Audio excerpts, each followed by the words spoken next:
નમસ્કાર. આકાશવાણી અમદાવાદ વડોદરા પ્રાદેશિક સમાચાર વિભાગ રજૂ કરે છે સાપ્તાહિક કાર્યક્રમ સમાચાર દર્પણ.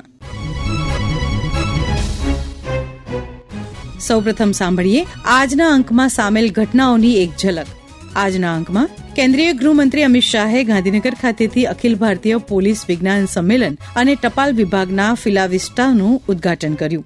હિંમતનગરમાં સાબર ડેરીના નવા અત્યાધુનિક પશુ આહાર કેન્દ્રનું કેન્દ્રીય સહકાર મંત્રી અમિત શાહે ઉદઘાટન કર્યું. ગુજરાત યુનિવર્સિટીમાં ભારતનું પ્રથમ બ્રિક્સ એજ્યુકેશન એક્સપેડિશન યોજાયું. મુખ્યમંત્રી ભૂપેન્દ્ર પટેલે અમદાવાદમાં ભાવ, રાગ અને તાલનો સંગમ ભારત કુલ મહોત્સવનો પ્રારંભ કરાવ્યો. અને છોટાઉદેપુર જિલ્લામાં અનાજ સંગ્રહ કરવા માટે વાંસમાંથી બનાવેલી મોહટીની માંગમાં ભારે વધારો.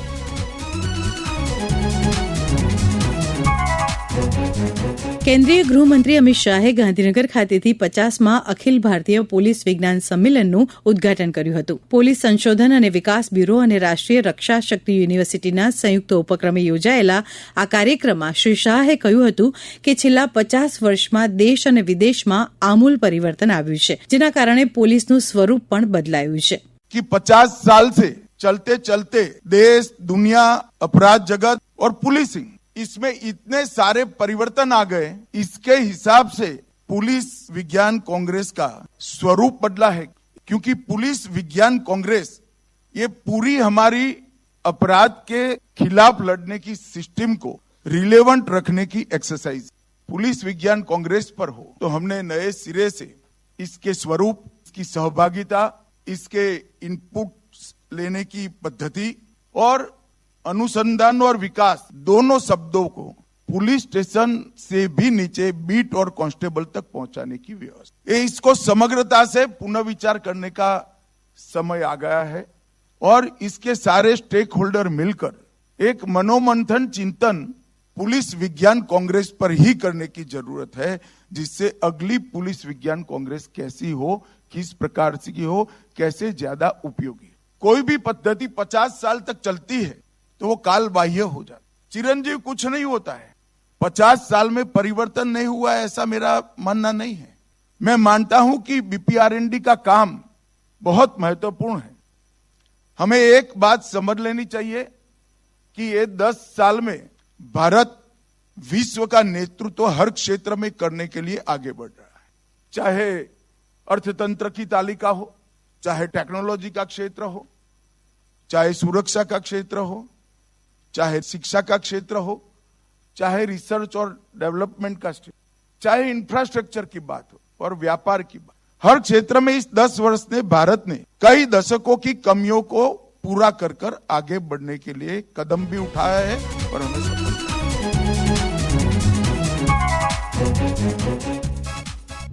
ગાંધીનગર ખાતે 50માં અખિલ ભારતીય પોલીસ વિજ્ઞાન કોંગ્રેસ સંમેલનમાં મુખ્યમંત્રી ભૂપેન્દ્ર પટેલે આજનું પોલીસ ફોર્સ મોડલ ફોર્સ બનીને ઉભરશે તેવો વિશ્વાસ વ્યક્ત કર્યો હતો.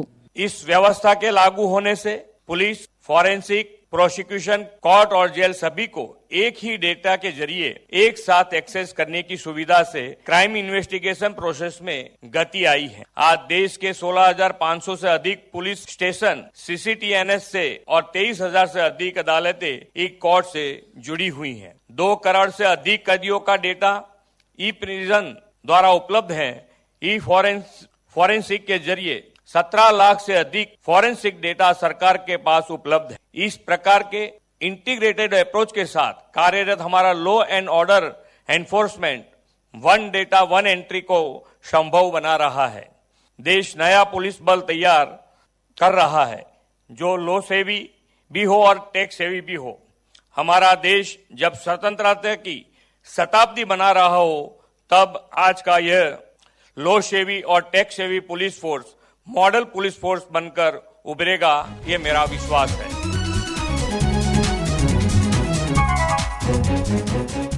કેન્દ્રીય ગૃહમંત્રી અમિત શાહે ગાંધીનગરના મહાત્મા મંદિરમાં આવેલા દાંડી કુટીર ખાતેથી 2 દિવસીય ટપાલ ટિકિટોના પ્રદર્શન ફિલાવિસ્ટા 2024નું ઉદઘાટન કર્યું હતું. આ પ્રદર્શન આજે અને આવતીકાલ સુધી ગાંધીનગરના મહાત્મા મંદિરમાં આવેલ ગાંધી કુટીરમાં નિહાળી શકાશે. આ અંગે સાંભળીએ એક અહેવાલ. ફિલાવિસ્ટા 2024નો ઉદ્દેશ ટપાલ ટિકિટ, ટપાલ ઇતિહાસ અને અન્ય ફિલાટેલી સંબંધિત વસ્તુઓના અભ્યાસ અને સંગ્રહને પ્રોત્સાહન આપવાનો છે. આ પ્રદર્શનમાં વિવિધ ફિલાટેલિક સામાન જેમ કે દુર્લભ અને મૂલ્યવાન ટપાલ ટિકિટો પણ ઉપલબ્ધ હશે, જે સ્થળે ખરીદી માટે પણ ઉપલબ્ધ રહેશે. ફિલાટેલી એટલે કે ટપાલ ટિકિટ સંગ્રહના શોખીનો માટે આ ઉત્સાહવર્ધક મંચ પૂરું પાડશે, તેમજ દરેક વયના મુલાકાતીઓ માટે સમૃદ્ધિપૂર્ણ અનુભવ આપશે. પ્રદર્શનનું વિશેષ આકર્ષણ એક વિશેષ કવર છે, જે આ કાર્યક્રમની યાદગીરી માટે તૈયાર કરાયું છે. સંગ્રાહક અને ફિલાટેલીના શોખીનોને કવર આકર્ષિત કરશે. સમાચાર દર્પણ માટે સમાચાર વાચક પ્રવેશ અડિયેચા, અમદાવાદ.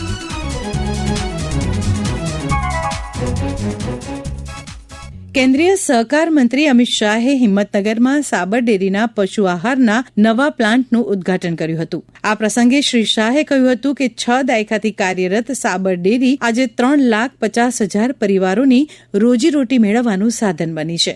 સ્વર્ગીય ત્રિભુવન કાકાએ સાદગી, પવિત્રતા અને દૂરદર્શિતાથી જે ચાલુ કર્યું એનું પરિણામ છે. લગભગ 210 કરોડના ખર્ચે અહીંયા પશુ આહાર સંયંત્ર બન્યું, એક કારખાનું બન્યું. તમારી ગાય, તમારી ભેંસ એને પોષક આહાર મળી રહે એના માટે આજે સાબર ડેરીની નવી શરૂઆતની ઉદ્ઘાટન થયું છે. 1976માં શરૂઆત કરી અને આજે આ કારખાનાના ઉદ્ઘાટન સુધી 2050 મેટ્રિક ટન એની કેપેસિટી સાબર ડેરીએ કરી છે. સાબર ડેરીને હું ખૂબ અભિનંદન આપું છું. દૂધ માટે અનેક વાતો કરી. સાબર ડેરી, અમૂલ, એનું આંદોલનની વાત તમે સૌએ ખૂબ સાંભળી. 1970માં ખાલી 40 ગ્રામ પ્રતિ વ્યક્તિ આપણું દૂધનું ઉત્પાદન હતું. દેશની વસ્તીમાં દરેક માણસ માટે 40 ગ્રામ દૂધ ઉપલબ્ધ હતું અને 2023માં માથાદીઠ 167 ગ્રામ દૈનિક દૂધ આપણે પૂરું પાડ્યું અને વૈશ્વિક એવરેજ 117 ગ્રામની છે. દુનિયાના બધા દેશોમાં સૌથી મોટી એવરેજ કોઈ જગ્યાએ માથાદીઠ દૂધ ઉત્પાદનની હોય તો આપણા ભારતની છે અને એમાં આ કોઓપરેટિવ મુવમેન્ટનો બહુ મોટો ફાળો છે. અને જ્યારે ભારતની અંદર પૂરતા પ્રમાણમાં ઉત્પાદન થાય ત્યારે એને એક્સપોર્ટ કરવા માટે પણ રાષ્ટ્રીય સ્તરની એક એક્સપોર્ટની કોઓપરેટિવ બનાવી છે. એની પર પણ અત્યારે જેમ પર કેજી ફેટમાં તમારી જોડે ભાવ વધારો આવે છે એ પ્રમાણે કિલોના હિસાબે અનાજ પર ભાવ વધારો પાછો ખેડૂતના એકાઉન્ટમાં જમા થાય એવી વ્યવસ્થા આપણે 3 વર્ષની અંદર કે અમૂલ 60,000 કરોડનું મોટું તંત્ર ઊભું થવા થઈ રહ્યું છે. આ ઓર્ગેનિક પ્રોડક્ટની, પ્રાકૃતિક ખેતીની શરૂઆતમાં આપણને આ પ્રયોગ નકામો લાગે પણ હું તમને કહું 10 લાખ કરોડ રૂપિયાનું વિશ્વનું બજાર એ ભારતના ખેડૂતો માટે ખોલવાનું અને સમૃદ્ધિને ભારતમાં લાવવાનું આ સાધન છે. બહેનો ધારશે તો આ પરિવર્તન કરી શકે. અમૂલના સહકારી આંદોલને વિશ્વભરના સહકારિતા ક્ષેત્રમાં ઉજળું નામ કર્યું છે. સૌથી મોટી દુનિયાની ખાદ્ય પદાર્થોની બ્રાન્ડ અગર કોઈ બન્યું હોય તો આપણું અમૂલ બની છે, અમૂલ બ્રાન્ડ બની છે. એ આપણા માટે ગૌરવની વાત છે. અને દુનિયાભરના સહકારિતા ક્ષેત્રમાં કામ કરવાના નેતાઓ મને મળવા આવે ત્યારે અમૂલ વિશે જરૂર માહિતી માંગતા હોય છે. અને એ અમૂલ આપણી સાબર ડેરી જેવી ડેરીઓથી મળીને બનેલો સંઘ અને સાબર ડેરી નાની ગામની અંદર દૂધ ઉત્પાદન મંડળીઓથી બનેલી ડેરી અને નાની જમીન અને થોડા પશુઓ, ઢોરો રાખી દૂધ ઉત્પાદનનું કામ કરવાવાળી આ બહેનો એની મૂળ ઇકાઈ છે, એનું મૂળ તત્વ છે. એ પ્લાન્ટ તમારા બધા જ પશુઓને પોષણયુક્ત આહાર આપવા માટે પૂરતી વ્યવસ્થા કરશે એનો મને વિશ્વાસ છે.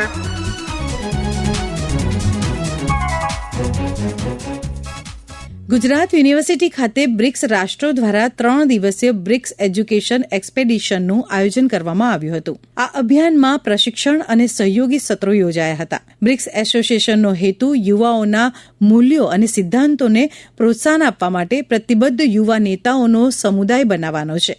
બ્રિક્સ યુથ એલાયન્સના વડા માધીશ પરીખે આ અંગે વધુ માહિતી આપી. અને હાલમાં જે બ્રિક્સ સમિટ થઈ હતી એમાં કઝાન ડિક્લેરેશન સાઇન થયું. કઝાન ડિક્લેરેશનમાં સર્વ બ્રિક્સ દેશોએ સંમતિ આપી કે બ્રિક્સ દેશોમાં યુથને એન્ગેજ કરવા માટે એજ્યુકેશનલ પ્રોગ્રામ્સ લોન્ચ થવા જોઈએ, જેના થકી બ્રિક્સ એજ્યુકેશનલ એક્સપિડિશનની રચના કરવામાં આવી અને વિશ્વનો સૌપ્રથમ BRICS expedition Ahmedabad Gujarat university ખાતે યોજવામાં આવ્યો 16 થી 18 નવેમ્બર. આ 3 દિવસના કાર્યક્રમમાં ભારતભરના 20 થી વધુ શહેરોથી 100 યુવાનોની પસંદગી કરવામાં આવી, જે તેમના ક્ષેત્રમાં ઉત્તમ પ્રકારની કામગીરી કરે છે અને આ યુવાનો અહીંયા 3 દિવસના કાર્યક્રમમાં આવેલા છે. આ કાર્યક્રમમાં 8 ઇન્ટરનેશનલ બ્રિક્સ એક્સપર્ટ્સ પણ અહીંયા આવેલા છે. આ 3 દિવસના કાર્યક્રમોમાં આ યુવાનોને એન્ગેજ કરવામાં આવ્યા છે, જેમાં એમને બ્રિક્સ વિશે માહિતી, બ્રિક્સમાં શું કામ થઈ રહ્યું છે, આ યુવાનો કેવી રીતે ઇન્ટરનેશનલ પ્રોગ્રામ્સનો પાર્ટ બની શકે છે, કેવી રીતે એ લોકો પ્રોજેક્ટ બનાવી શકે છે, કેવી રીતે એ લોકો કોલાબરેટ કરી શકે છે, કેવી રીતે ફંડિંગ મેળવી શકે છે. આ તમામ પ્રકારના લેક્ચર્સ, સેમિનાર, સેશન્સ, વર્કશોપ્સ યોજવામાં આવ્યા છે. આ જે 100 યુવાનો જે આ 3 દિવસના કાર્યક્રમમાં જે લોકોએ ભાગ લીધો છે, એ 100 યુવાનોને વધુ ને વધુ હવે આગળ આવનારા બ્રિક્સના કાર્યક્રમોમાં એમને એન્ગેજ કરવામાં આવશે.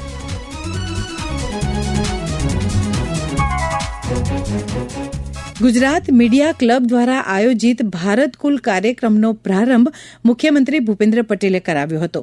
4 દિવસીય આ કાર્યક્રમમાં ધાર્મિક કાર્યક્રમો, શાસ્ત્રીય સંગીતના કાર્યક્રમો, પત્રકારત્વની સંસ્કૃતિ, ચિત્ર પ્રદર્શન, શિલ્પ પ્રદર્શન, રંગયાત્રા, ગુજરાતી ભાષાના રંગારોનું આયોજન કરવામાં આવ્યું હતું.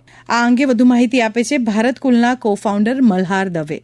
ખાસ શ્રોતાઓગણને જણાવવાનું કે અમે 4 દિવસીય ભારત નામનો ફેસ્ટિવલ જે છે ગુજરાત યુનિવર્સિટીના પ્રટાંગણમાં કર્યો હતો. 4 દિવસના આ ફેસ્ટિવલમાં અમે ભાવ, તાલ અને રાગ એવા 3 સ્ટેજ પર ભારતીયતાને મંચિત કરી છે, જેમાં ભારતની સંસ્કૃતિ અને ભારતના રાષ્ટ્રવાદને ઉજાગર કરતા જુદા જુદા સત્રોનું આયોજન કરવામાં આવ્યું હતું. આ ફેસ્ટિવલની એક ખાસિયત છે કે ગુજરાત અને દેશભરની સમગ્ર જનતાએ આને માણ્યો હતો અને સમગ્ર ભારત અને ગુજરાતમાં અહીં પાર્ટિસિપેશન્સ રહ્યું હતું. પાર્ટિસિપેશન્સ બંને પ્રકારનું રહ્યું હતું, વક્તાઓ તરીકે પણ અને મુલાકાતીઓ તરીકે પણ. બીજી વાત કરીએ તો આની ખાસ વાત એ હતી કે આની અંદર શિલ્પ પ્રદર્શન, ચિત્ર પ્રદર્શન, સાંસ્કૃતિક કાર્યક્રમો વગેરે વગેરેની રજૂઆત કરવામાં આવી હતી અને આ સમગ્ર આયોજન ગુજરાત મીડિયા ક્લબ સાથે કરવામાં આવ્યું હતું. યુનિવર્સિટીના પ્રટાંગણમાં કરવામાં આવ્યું હતું અને ઓવરઓલ સમગ્ર કાર્યક્રમને ખૂબ બહોળો પ્રતિસાદ ગુજરાતના લોકોએ, અમદાવાદના લોકોએ આપ્યો હતો.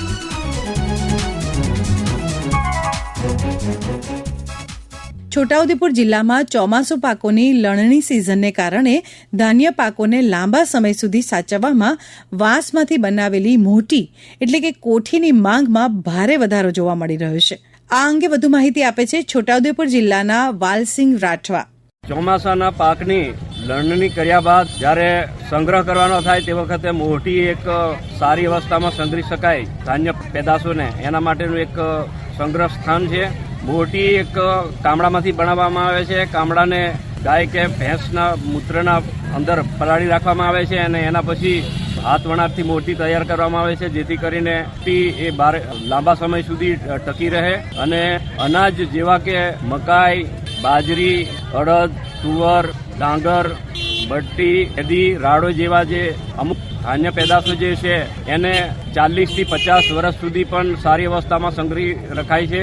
પહેલાના સમયમાં દુષ્કાળ જેવી સ્થિતિ પ્રવર્તતી તે વખતે બંટી અને રાડો, ફેદી અને ડાંગર ને સામેલ જેવા જે ધાન્ય પેદાશો છે એને 40 થી 50 વર્ષ સુધી પણ સંગ્રહ કરીને દુષ્કાળ જેવી સ્થિતિની અંદર જીવન ટકાવી રાખવા માટેનું એક સારી કોઠાસૂઝ હતી આદિવાસીઓમાં. દેવ દિવાળીએ ખાસ કરીને એને મોટીઓ પર દીવા મૂકીને એને આસ્થાભેર પૂજન કરવામાં આવે છે અને મોટીની ખરીદી જે છે એ દશેરાથી લઈને નાની દિવાળી સુધી ખાસ જોવા મળતી હશે છોટાઉદેપુર વિસ્તારના હાટ બજારોમાં.